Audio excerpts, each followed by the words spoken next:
And we will continue with the next presenter, Pak Dr. Hakiman. Pak Dr. Hakiman. Okay. Thank you, Pak Dr. Yanto Ramli. Welcome, Good Pak. afternoon, everybody. I will present in Bahasa. I'm sorry to Pak Dr. Ku. Dr. Ku dalam bahasa Indonesia artinya my doctor. Oke, baik. Next, Pak Ari. Oke, orang dalam memproduksi barang itu tuh ada terbagi dua. Jadi ada product base, ada market base. Oke, next. Product base itu adalah kalau barang itu barang eksklusif. Jadi baik itu Anda sebagai produsen atau pedagang itu tidak perlu memikirkan di mana itu tuh pembeli, posisi pembeli. Jadi kalau itu tuh barangnya itu bagus, eksklusif, itu terkenal, itu orang akan datang sendiri kepada barang itu, lokasi barang itu di mana berada. Next. Ini berbeda dengan market base.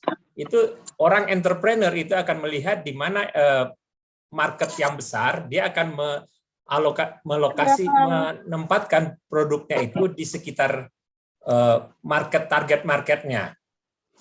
Inilah yang biasanya disasar oleh kelompok UMKM.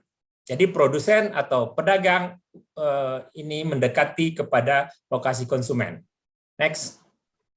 Oke. Di sini ada dua permasalahan. Apakah produk itu laku? Dan yang kedua, bagaimana modalnya? Masalah produk laku itu ini tidak kita bahas di sini. Yang akan kita bahas di sini adalah cuma dalam permodalan. Next. Oke. Dalam permodalan itu pemerintah itu tuh membagi dalam dua kelompok untuk ini. Ada dalam kelompok yang sangat kecil dan namanya kredit ultramikro. Waktu dulu saya ikut merancang ini, itu dulu berdasarkan NIK. Itu maksimal dulu 10 juta, sekarang katanya sudah dinaikkan sampai 25 juta. Jadi setiap orang yang mempunyai NIK, nomor induk kependudukan, itu bisa akses untuk mendapatkan itu. Dalam perjalanannya ini NIK kredit UMI ini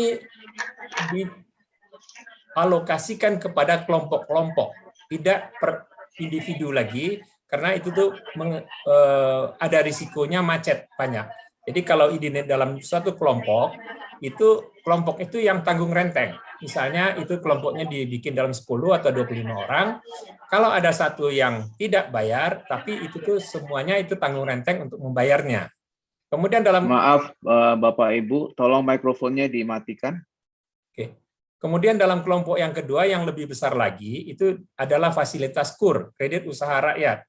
Itu pemerintah sekarang itu menyediakan dalam bentuk KUR, maaf tadi yang UMI itu maksimal itu bunganya dikenakan itu 3%.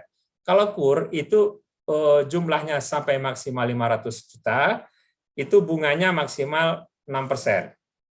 Itu bank-bank pemerintah adalah bank-bank penyalur daripada kredit KUR. Itu kalau nanti ada yang tertarik untuk mengakses ke kredit KUR, itu bank misalnya Bank Rakyat, Bank BNI itu sudah menyediakan fasilitas itu, dan ada model nanti berapa skenarionya per bulannya cicilannya. Itu gampang, katanya gampang. Oke, syaratnya juga gampang. Itu syaratnya adalah memiliki usaha menjalan 6 bulan, tidak menerima kredit perbankan lain kecuali kredit konsumtif seperti KPR, KKB, dan kartu kredit. Terus persyaratan administrasinya adalah KTP, NPWP, dan KK, serta surat izin usaha yang sederhana aja. Itu KUR. Yang ketiga adalah sumbernya itu adalah untuk pengembangan subsidi bunga KPR.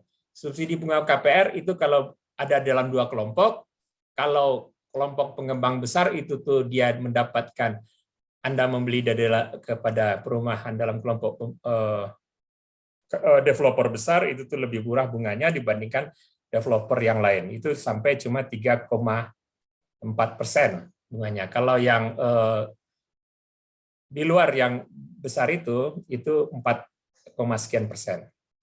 Baik, saya rasa dari saya itu kira-kira Pak Dr. Yanto, saya kembalikan kepada Pak Dr. Yanto Ramli. Baik, terima kasih banyak Pak Dr. Hakiman.